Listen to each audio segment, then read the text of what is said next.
Class 12th शारीरिक शिक्षा chapter 5th खेलों में बच्चे तथा महिलाएं।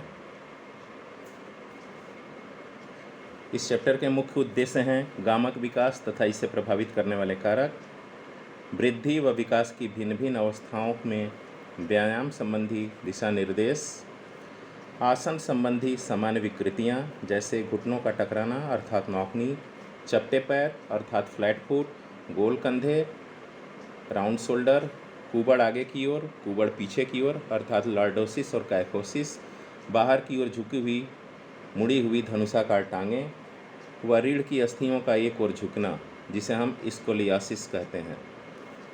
नेक्स्ट है आसन संबंधी विकृतियों के लिए सुधारात्मक उपाय। भारत में महिलाओं की खेलों में सहभागिता या भागीदारी, विशेष सोच विचार, प्रथम रजोदर्शन तथा मासिक धर्म का सामान्य न होना, महिला एथलीट त्रय, इसमें ऑस्टियोपोरोसिस, ऋतुरोध या रजोरोध व भोजन संबंधी विकार हैं। खेल सभी आयु के बच्चों हेतु अच्छे होते हैं। उनके शारीरिक और मानसिक विकास के लिए खेल अच्छे होते हैं। यदि बच्चे अपने शारीरिक क्रियाकलापों या क्रियाओं में वृद्धि हेतु सुनियोजित खेलों में भाग लेते हैं तो ये उनके लिए आनंददायक हो सकता है। तथापि खेल क्रियाकलाप या क्रियाएं बच्चों के अनुरूप होनी चाहिए।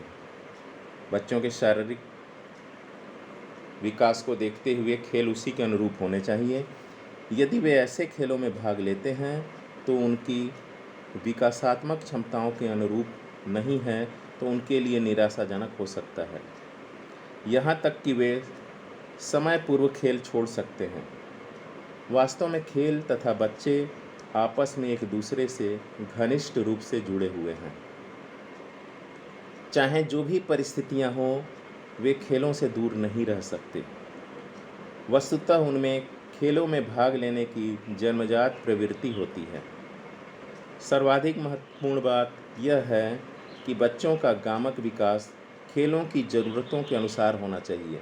गामक विकास का अर्थ है बच्चों का चलना, कूदना, दौड़ना, उछलना, फेंकना, पकड़ना, ये सब गामक विकास के अंतर्गत आते हैं। गामक विकास तथा इसे प्रभावित करने वाले कारक। गामक विकास का अर्थ। गामक विकास का तात्पर्य बच्चों की अस्थियों, मांसपेशियों एवं घूमने फिरने और आसपास के वातावरण में परिवर्तन करने के विकास से है। दूसरे शब्दों में गामक विकास से तात्पर्य जन्म से मृत्यु तक विभिन्न गतियों के माध्यम से विभिन्न गतियों के विकास से है। अर्थात गामक विकास का अर्थ जीवन चक्र के दौरान गतियों में उत्तरोत्तर विकास है। वस्तुतः मानव विकास हेतु गतिशीलता एक अनिवार्य योग्यता है। बैठने, चलने, दौड़ने, चढ़ने, पकड़ने, कूदने, उछलने अथवा फेंकने जैसी विभिन्न गामक गतिविधियां अथवा गामक कौशल दैनिक जीवन हेतु आवश्यक हैं। गामक विकास दो प्रकार का होता है, स्थूल गामक विकास और सूक्ष्म गामक विकास। स्थूल गामक विकास, इसमें बच्चे के शरीर की बड़ी मांसपेशियों का विकास शामिल है जो बैठने, चलने, दौड़ने, चढ़ने आदि जैसी क्रियाओं के लिए जिम्मेदार होती हैं। सूक्ष्म गामक विकास, इसमें शरीर की छोटी मांसपेशियां जिसमें विशेषतः उंगलियों तथा हाथों की मांसपेशियां छोटी गतिविधियां करने में शामिल होती हैं।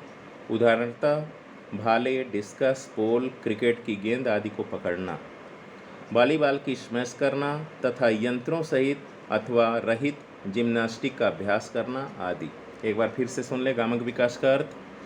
गामक विकास का तात्पर्य बच्चों की अस्थियों, मांसपेशियों एवं घूमने फिरने और अपने आसपास के वातावरण में परिवर्तन करने के विकास से है।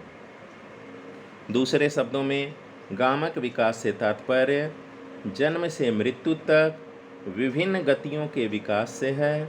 अर्थात गामक विकास का अर्थ जीवन चक्र के दौरान गतियों में उत्तरोत्तर विकास है। वस्तुतः मानव विकास हेतु गतिशीलता एक अनिवार्य योग्यता है। बैठने, चलने, दौड़ने, चढ़ने, पकड़ने, कूदने, उछलने अथवा फेंकने जैसी विभिन्न गामक गतिविधियाँ अथवा गामक कौशल दैनिक जीवन हेतु आवश्यक है। गामक विकास दो प्रकार का होता है, सूक्ष्म गामक विकास और स्थूल गामक विकास। स्थूल गामक विकास, इसमें बालक के शरीर की बड़ी मांसपेशियों का विकास शामिल होता है, जैसे बैठने, चलने, दौड़ने, चढ़ने आदि जैसी क्रियाओं के लिए जिम्मेदार होती है। सूक्ष्म गामक विकास, इसमें शरीर की छोटी मांसपेशियां, जिसमें विशेषतः उंगलियों तथा हाथों की मांसपेशियां छोटी गतिविधियां करने में शामिल होती हैं। उदाहरण के लिए भाले, डिस्कस, पोल, क्रिकेट की गेंद आदि को पकड़ना, वॉलीबॉल के स्मैश करना तथा यंत्रों सहित अथवा रहित जिम्नास्टिक का अभ्यास करना। बच्चों में गामक विकास, बच्चों में गामक विकास का अध्ययन प्रभावशाली रूप से बाल्यावस्था के निम्नलिखित 3 चरणों में की जा सकती है। प्रारंभिक बाल्यावस्था जो 3 से 6 वर्ष तक की आयु तक होती है, मध्य बाल्यावस्था 7 से 10 वर्ष तक और उत्तर बाल्यावस्था 11 से 12 वर्ष तक। प्रारंभिक बाल्यावस्था की अवधि तीसरे वर्ष से प्रारंभ होती है तथा छठे वर्ष तक चलती है। इस अवधि के दौरान गामक विकास अधिक तेजी से होता है। इस अवधि को विद्यालय पूर्व अवधि कहा जाता है। इस अवधि के दौरान बालक दौड़ने, कूदने, फेंकने जैसी विभिन्न मूलभूत मौलिक गतिविधियों में निपुण हो जाता है तथा इन गतियों को परस्पर मिलाने की योग्यता प्राप्त कर लेता है। कभी कभी 2 गतियां एक साथ करने लगता है। इस अवधि के दौरान बच्चे के कदमों अर्थात डग की लंबाई बढ़ जाती है तथा उनके दौड़ने का तरीका अधिक परिपक्व हो जाता है। इस अवधि के दौरान सीढ़ी पर चढ़ने की क्षमता में दक्षता आ जाती है। वे कुशलतापूर्वक उछल तथा दौड़ सकते हैं। प्रारंभिक बाल्यावस्था के अंत तक गामक विकास एक संतोषजनक स्तर को पा लेता है। इसलिए जिम्नास्टिक तथा तैराकी जैसी विभिन्न खेलों हेतु सुव्यवस्थित प्रशिक्षण प्रारंभ किया जा सकता है। चूँकि पलटने, लटकने, ढकेलने तथा खींचने जैसी विभिन्न गतियाँ दक्षता प्राप्त कर लेती हैं, वे अब बदलती हुई तथा कठिन परिस्थितियों में भी इन गतिविधियों को परस्पर मिला सकते हैं।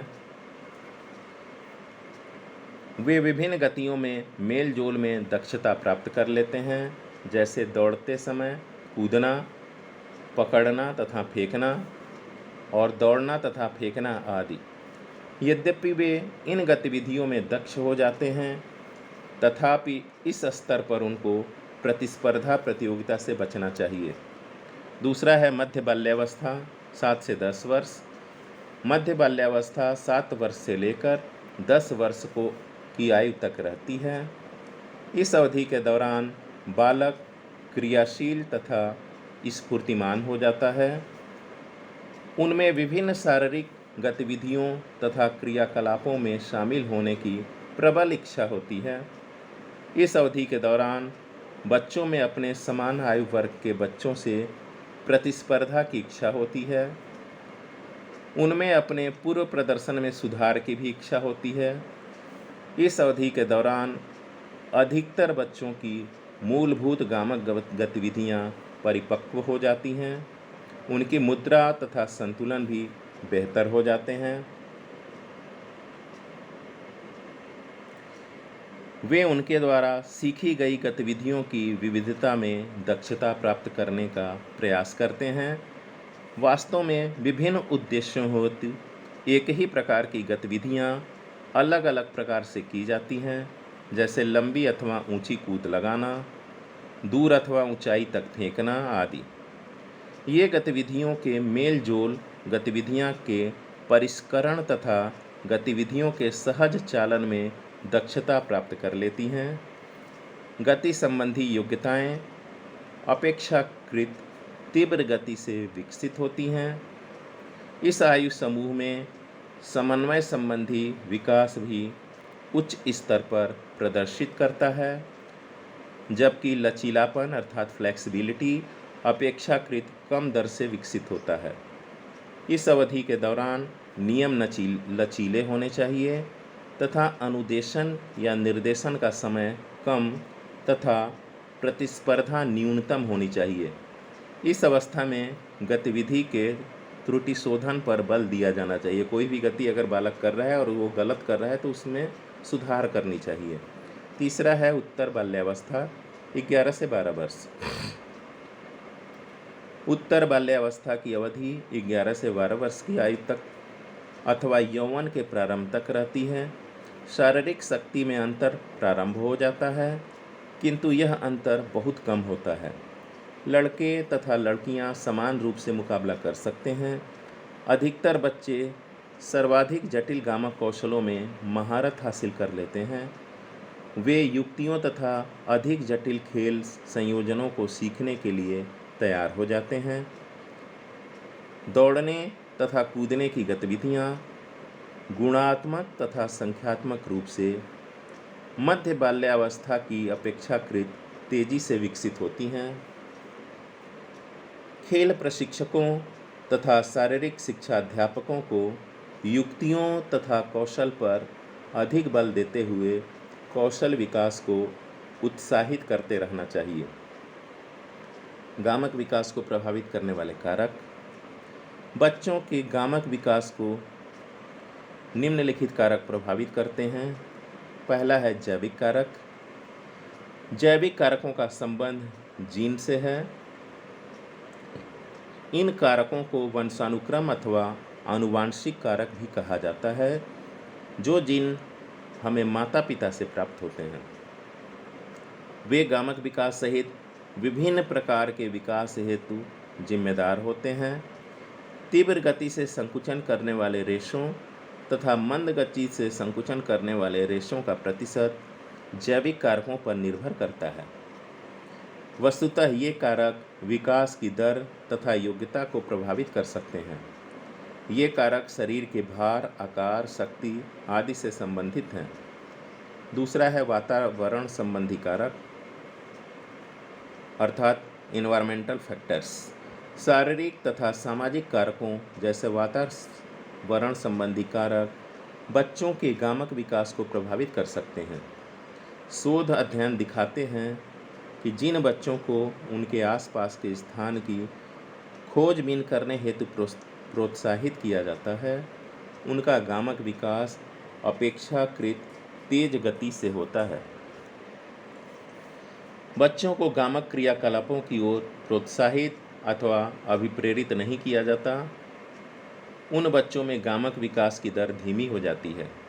वस्तुतः प्रोत्साहन, प्यार तथा सुरक्षा बच्चे को खतरा उठाकर निर्भीक रूप से खोजबीन करने में सहायता प्रदान करते हैं, जो बेहतर गामक विकास के मार्ग की ओर अग्रसर करते हैं। पोषण भी गामक विकास को प्रभावित करता है। वास्तव में पौष्टिक आहार अच्छे गामक विकास में सहायक होता है। संवेदी गामक विकास पोषण पर निर्भर करता है। यदि बच्चों को पौष्टिक आहार प्राप्त होता है तो वे शक्तिशाली बनते हैं, जो अंततः उनके अच्छे गामक विकास का मार्ग प्रशस्त करता है। इसके विपरीत यदि बच्चों को समुचित पौष्टिक आहार नहीं मिलता तो वे कम ओजस्वी रहते हैं, जिसके कारण उनका गामक विकास धीमी गति से होता है। शारीरिक क्रियाएं या क्रियाकलाप। नियमित शारीरिक क्रियाकलाप तीव्र गामक विकास में सहायता करता है। यद्यपि शारीरिक क्रियाकलाप बच्चों की शारीरिक योग्यता के अनुरूप होनी चाहिए, वे बच्चे जो शारीरिक क्रियाकलाप नहीं करते, उनका गामक विकास धीमा हो जाता है। यदि छोटे छोटे क्रियाकलाप या क्रियाएं भी नहीं करते तो उनका गामक विकास इतना धीमा हो जाता है कि उनको गामक विकास प्राप्त करने के में काफ़ी लंबा समय लग जाता है। अवसर। यह एक जाना माना तथ्य है कि जिन बच्चों को शारीरिक क्रियाकलाप अथवा गामक क्रियाकलाप करने का अधिक अवसर मिलता है, उनका गामक विकास बेहतर होना स्वाभाविक है। वस्तुतः गामक क्रियाकलाप में भाग लेने के अवसर संबंधी गामक क्रियाकलापों के विकास हेतु बेहतर अवसर प्रदान करते हैं। यदि बच्चों को समुचित अवसर प्रदान नहीं किया जाए तो उन बच्चों में गामक विकास की दर धीमी हो जाती है। संवेदी दुर्बलताएं, दृष्टि अथवा श्रवण बाधिता जैसी संवेदी दुर्बलताएं बच्चों के गामक विकास को बाधित कर सकती हैं। श्रव्य दुर्बलता के चलते बच्चों को गामक विकास हेतु निर्देशित करना और भी कठिन हो जाता है। इसी प्रकार श्रव्य दुर्बलता भी गामक विकास की दर को धीमा कर देती है। इसके विपरीत यदि बच्चों में किसी भी प्रकार की संवेदी दुर्बलता नहीं है तो उनका गामक विकास बेहतर तरीके से होगा। मुद्रात्मक या आसन संबंधी विकृतियाँ, बच्चों में पाई जाने वाली आसन संबंधी विकृतियाँ अभी इसके पहले बताए गए थे, जो lordosis, kyphosis, scoliosis, knock knee, flat foot, bow leg, ये सब आसन संबंधी विकृतियाँ हैं। गामक विकास को प्रभावित कर सकती हैं। रीढ़ की हड्डी के टेढ़ापन, चपटे पैर, घुटनों का आपस में टकराना जिसे नॉकनी कहा जाता है, तथा मुड़ी हुई टांगें जैसी मुद्रात्मक विकृतियाँ बच्चों के गामक विकास में बाधा अथवा अवरोध उत्पन्न करते हैं। मुद्रात्मक या आसन संबंधी विकृतियों की अनुपस्थिति में बच्चों का गामक विकास अपेक्षाकृत तीव्र गति से होता है। मोटापे तथा अधिक भार वाले बच्चों के विकास पर नकारात्मक प्रभाव पड़ता है। इसका अर्थ है कि जो बच्चे अधिक भार वाले अथवा मोटे होते हैं वे गामक क्रियाओं के प्रति अधिक उत्साह प्रदर्शित नहीं करते तथा यहाँ तक कि इन क्रियाकलापों या क्रियाओं में भाग लेना उन्हें असुविधाजनक प्रतीत होता है। ऐसे बच्चों में गामक विकास अत्यधिक धीमी गति से होता है। वे गामक गतिविधियाँ करने में अधिक समय लेते हैं। बस आज के लिए सिर्फ इतना ही।